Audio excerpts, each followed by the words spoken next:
সম্মানীয় শ্রোতাবৃন্দ, আসসালামু আলাইকুম ওয়া রাহমাতুল্লাহি ওয়া বারাকাতুহু। সাহাবাদের গালি দেওয়া শিয়াদের আকীদা নয়। কিছু আলেম, বিশেষত তাহিরি হুজুরের মতো বক্তারা দাবি করেন যে সেই কট্টর শিয়ারা আরে সাহাবীরে গালি দেওয়া শিয়াদের আকীদা।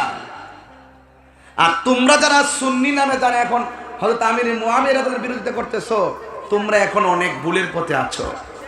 আমরা তোমাদেরকে দূরে ঠেলে দিতে চাই না। সাহাবাদের গালি দেওয়া শিয়াদের আকীদা, এটি সম্পূর্ণ ভিত্তিহীন একটি অভিযোগ। শিয়া মুসলমানদের আকীদা হলো সাহাবাদের মধ্যে অনেকেই নেক, মুত্তাকি ও মহান ব্যক্তিত্ব ছিলেন। আশ্চর্যের বিষয় হলো শিয়া গ্রন্থে নয়, বরং আহলে সুন্নতের সবচেয়ে নির্ভরযোগ্য কিতাবগুলিতেই পাওয়া যায় যে মুআবিয়া ইবনে আবু সুফিয়ান আমিরুল মুমিনিন হযরত আলী আলাইহিস সালামকে গালি দেওয়ার নির্দেশ দিয়েছিলেন। সূত্র সহিহ মুসলিম। তাই এটা স্পষ্ট যে সাহাবাদের গালি দেওয়া শিয়াদের আকীদা নয়, বরং আহলে সুন্নতের সহিহ গ্রন্থগুলিতেই রয়েছে যে মুআবিয়া হযরত আলী আলাইহিস সালামকে গালি দেওয়ার নির্দেশ দিয়েছিলেন। শিয়ারা এইসব ঐতিহাসিক দলিল তুলে ধরে সত্যকে প্রকাশ করে মাত্র।